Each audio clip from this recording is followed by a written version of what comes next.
the irresistible charm of the Cotswolds. But beauty comes at a price. The average house will now set you back just shy of £500,000. It means many of those who welcome the tourists in can no longer afford to buy a home where they live. People like Alice in Moreton-in-Marsh.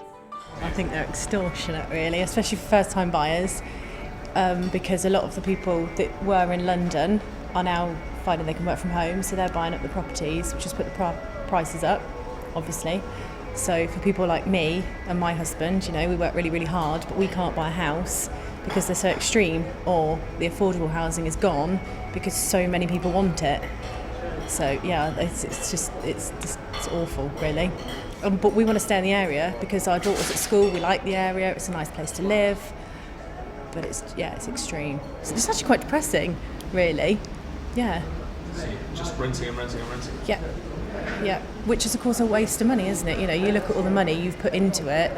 We've spent nearly 100,000 on rent over the years.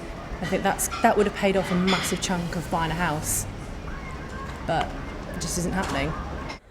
2 staycation summers has seen the number of holiday lets here soar, up 25% in the last 4 years, pushing prices ever higher. Just ask in the hairdressers, where they reckon at least 2/3 of their customers have just moved here from out of town.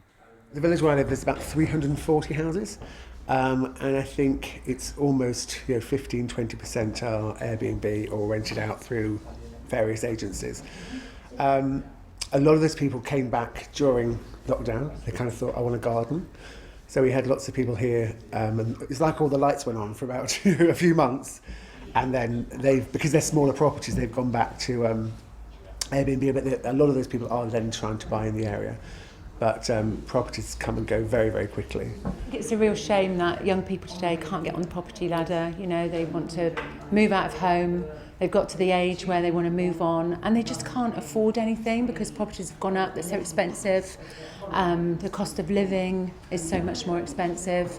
So a lot of people are like maybe having to rent a room in somebody's house, and that's not really what they want to do. It's just dead money.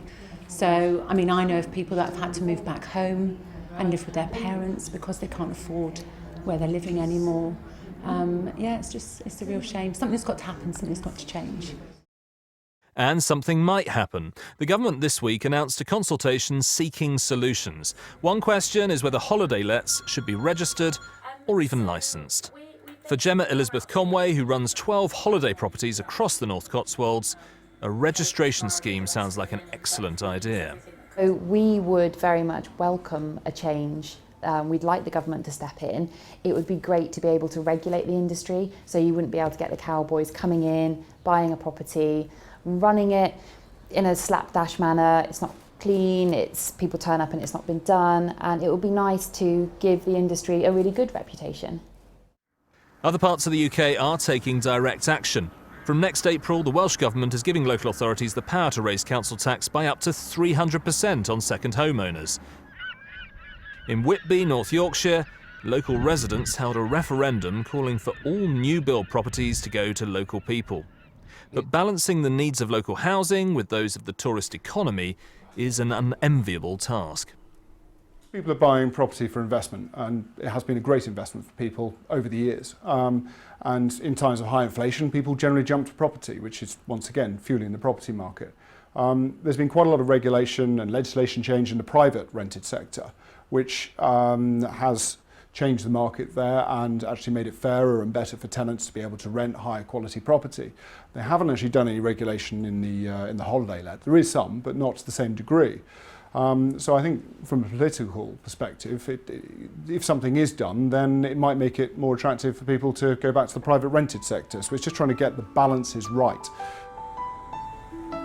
The challenge facing politicians is to pull the right levers to ensure the people who work in places like Bourton-on-the-Water can also afford to have their homes there too.